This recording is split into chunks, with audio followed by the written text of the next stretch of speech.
Bueno, muy bien. En la jornada de ayer en la legislatura hubo un hecho importante porque el ministro de Finanzas de Córdoba, Ángel Elettore, presentó el presupuesto para el año 2016, que lo va a ejecutar el próximo gobernador, el electo Juan Schiaretti. Incluye una suba del impuesto inmobiliario urbano, dijo el ministro, en promedio del 25%, y del inmobiliario rural en un 20%, como datos destacados. Además, señaló de que va a cerrar este año con un déficit importante. La provincia de Córdoba, fruto, dijo, de algunas obras y algunas inversiones que se están haciendo en distintos puntos de la provincia, como por ejemplo mencionó la autovía de la Ruta 36 que une Río Cuarto con Córdoba. Bueno, de este tema vamos a hablar. Está la legisladora Nancy Lizul en línea con el programa y ya la estamos saludando. Nancy, ¿cómo le va? Buen día. Muy bien, buenos días. Bueno, gracias por atendernos. Bueno, ¿qué análisis, en principio, obviamente, y en unas primeras lecturas, puede hacer del presupuesto que llevó ayer el ministro Elettore a la legislatura? Bueno, ayer nos sorprendió la presencia de Elettore en la legislatura porque no habíamos sido invitados a esta presentación de, como usted bien dice, es una de las principales leyes, que es la ley impositiva para el año 2016. Llegó de sorpresa. Afortunadamente pudimos participar y estuvimos escuchándolo el tiempo que estuvo. No nos permitieron hacer preguntas ni tampoco hubo versión taquigráfica, o sea que habla a las claras de la improlijidad del gobierno de la Sota para presentar los presupuestos en la legislatura. Pero yendo a la letra fina de lo que dice el presupuesto, hay incrementos notables, como usted había mencionado, en el inmobiliario urbano y el rural. El urbano dijo que es en un 25% en promedio, pero es el 25% de incremento de la base imponible, no de la alícuota. O sea que va a depender de el valor fiscal de cada vivienda para que aumente ese valor fiscal de la vivienda en un 25%. O sea que es un aumento más que considerable que veremos todos los cordobeses reflejados a partir de enero del año que viene. En cuanto al inmobiliario rural, hizo dos tipos de diferencias. Las propiedades que tengan hasta 50 hectáreas va a tener un incremento entre el 2 y el 10%, que según el ministro corresponde al 68% del padrón, y las superficies mayores a 50 hectáreas menciona un incremento entre un 10 y un 30%. Con lo cual también vemos que utilizó el mismo criterio de incremento en el inmobiliario rural, el que tiene más de 50 hectáreas, con el inmobiliario urbano, claro, porque estamos hablando del mismo tipo de incremento entre un 25 y un 30%. ¿Esto tiene que ver con la estimación inflacionaria que puede haber el año próximo, digamos, con una intención de sostener el nivel de recaudación real? Claro, generalmente ese es el argumento que utiliza el ministro. Acá nos parece que, que hay atrasos porque en vez de aumentar de manera tan abrupta el impuesto inmobiliario, lo que se debiera hacer, una regla mucho más progresiva, sería ir aumentando lentamente año tras año y no dar un salto de un 25% en la evaluación de los inmuebles. Por eso nosotros no compartimos con ese tipo de criterio. Es más, lo que sí se aplica perfectamente a la inflación es el otro ajuste que se hace en las bases mínimas imponibles del impuesto a los ingresos brutos. Tenemos los ingresos brutos divididos en comercio mayorista, comercio minorista, industria y construcción. Ahí se aplica perfectamente la inflación porque se aplica sobre lo que factura una industria o un comercio a lo largo del año, por lo cual, obviamente, en un país inflacionario como el nuestro, no es lo mismo la facturación del año 2015 que lo que será la facturación del año 2016, por lo cual ahí sí aplica la regla de ajustar la base mínima imponible de facturación por inflación. En este caso también se ha ajustado y nos parece bien que así sea, pero lo grave es que no solo ajustó las bases imponibles en ingresos brutos, la base de facturación, sino que también ajustó la alícuota de aquellos comercios mayoristas que pagan la alícuota agravada, que hoy está en 4,75 de ingresos brutos, que recordemos que es una presión fiscal récord en la región centro, porque mientras que en Córdoba se pagan el 4,75%, en Santa Fe el mismo tipo de comerciante paga el 2,5% y en Entre Ríos el 3,6%. O sea que nosotros desde hace años que venimos realizando estudios comparativos de los códigos tributarios de las tres provincias y llegamos siempre a la misma conclusión, que Córdoba es la provincia con mayor presión fiscal de la región centro.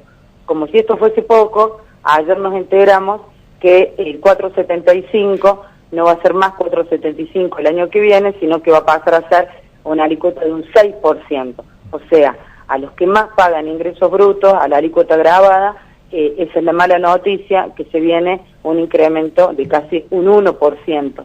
Que recordemos que no lo paga directamente el comerciante, sino que lo pagamos todos, claro, los consumidores finales, porque el impuesto a los ingresos brutos generalmente se traslada al precio. Claro, famoso efecto cascada, ¿no? Es un efecto cascada y nos afecta a todos por igual, porque va directamente al costo Córdoba, va a encarecer el costo Córdoba. Por lo cual, un producto fabricado y comercializado en Córdoba termina siendo más caro que un producto fabricado y comercializado en Entre Ríos o en Santa Fe, por el componente costo Córdoba. Claro. Y adentro de este componente costo Córdoba tenemos la bendita y famosa novedad cordobesa tasa vial. ¿Sigue estando en el presupuesto? Esto, lamentablemente, también ayer nos enteramos que sigue estando en el presupuesto del 2016. Con lo cual, a las claras, está desnudando la mentira descarada de Schiaretti de campaña cuando buscaba los votos de los electores, que decía que si él salía electo gobernador iba a derogar la tasa vial. Esto es una mentira absoluta, porque ayer en el presupuesto ya vimos reflejada la tasa vial para el año 2016. Bueno, eso hasta tanto no se derogue, ¿debería estar o no? No, el tema es el siguiente. Si él es el gobernador electo, y si él sabe que va a asumir el 10 de diciembre, y él ya se comprometió a derogarla, no debería estar, porque lo que estuvimos tratando ayer, que es el presupuesto del 2016, va a empezar a aplicar a partir de enero del 2016. Y si Schiaretti asume el 10 de diciembre, evidentemente esta tasa vial ya no tendría que estar. Ahora, con la excusa de hablar con el futuro presidente de la nación, todo mentira. ¿Qué van a hablar? Si ya se comprometió a derogarla. Ya no tendría que estar. Es una mentira descarada desde nuestro punto de vista. Obviamente, ayer ya lo manifestamos en la Comisión de Economía y lo vamos a seguir haciendo, porque también lo que hacemos es fortalecer el reclamo de todos los estacioneros de servicio nucleados en la FECAC, que están ya cansados de este tema, porque no solo que para ellos les representa un costo, sino que además se tienen que hacer cargo del rol de recolectar el dinero de todas las personas que van a cargar combustible y luego pasárselo al gobierno de la provincia de Córdoba.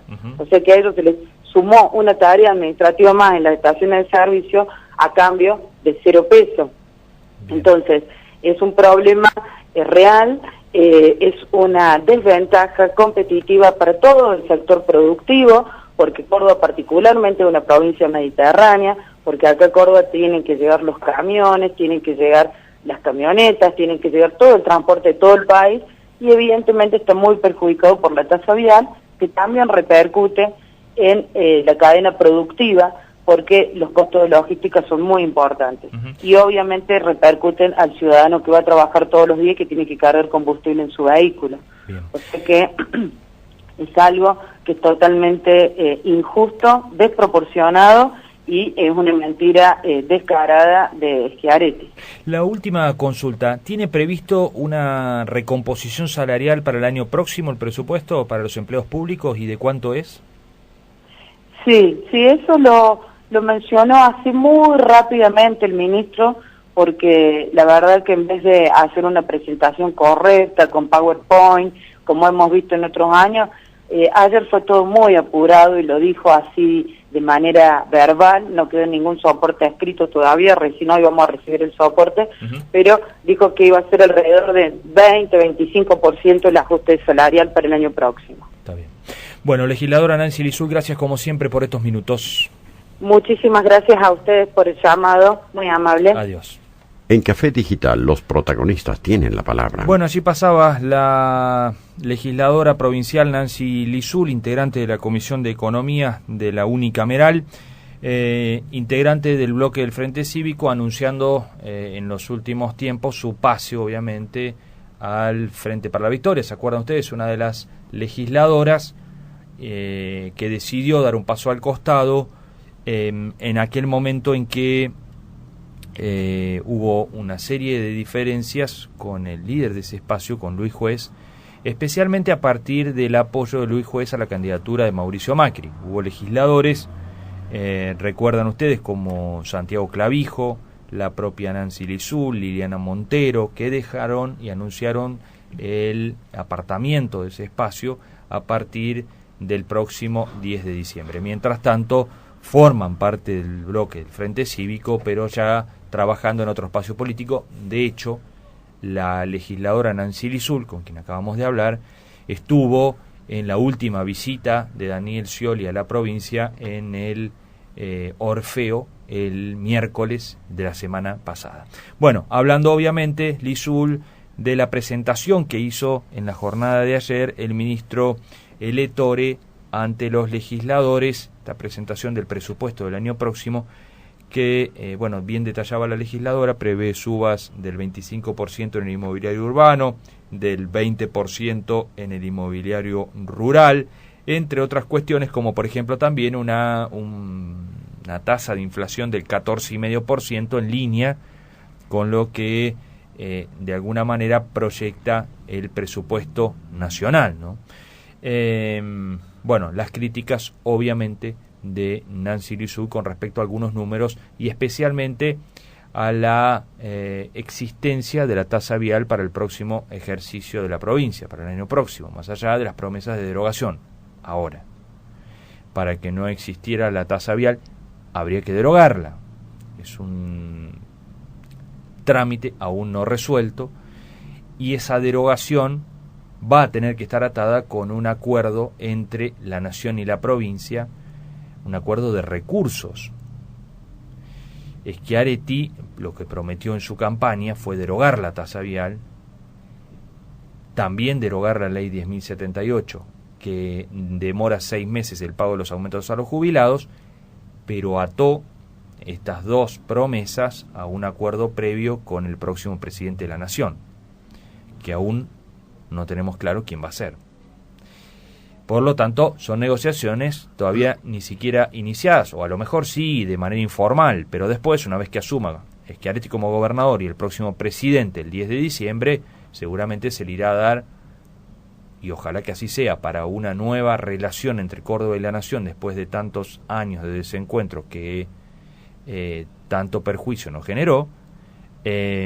Ojalá que se encuentre un camino de diálogo y solución a este tipo de cuestiones, ¿no? Macri lo prometió en un spot. Scioli prometió sentarse con el gobernador electo Schiaretti, lo nombró infinidad de oportunidades, a arreglar los temas pendientes de Córdoba, entre ellos caja de jubilaciones. Lo que no habló de Macri es directamente la tasa vial, dijo, vamos a derogar la tasa vial. Exacto, sí, que incluso en el spot el que lo decía era Mario Negri, ¿no? No, el propio Macri. El propio Macri. Bueno, era en un spot que compartían los dos, pero el propio Macri lo decía. Bueno, ojalá que todo esto, porque efectivamente es un costo adicional para Córdoba, la tasa vial. Cargar combustible aquí, en la provincia, es más caro que hacerlo acá unos cuantos kilómetros, por ejemplo, cuando uno llega hacia el sur a Realicó, cuando uno va a Villa Mercedes en San Luis, bueno, en fin. Ni que hablar en localidades que son fronterizas, como el caso de San Francisco, que está prácticamente montada en el límite con Santa Fe, en una calle que divide con frontera, ¿no? Sí, y en las estaciones del centro de la provincia, como le ocurre a Río Cuarto, la gran autonomía que tienen los transportes de carga, que es donde más volumen se vende, claro, obviamente toman esta precaución y no cargan en Córdoba. Exacto, le ha generado un inconveniente increíble, ¿no? Bueno, ojalá que esto pueda ser parte de un entendimiento y de una nueva relación entre Córdoba y la nación, para que todas estas cuestiones puedan ser cumplidas y dejar de lado y atrás todas estas diferencias que han caracterizado la relación entre la provincia y la nación en los últimos años. 8 de la mañana, 35 minutos.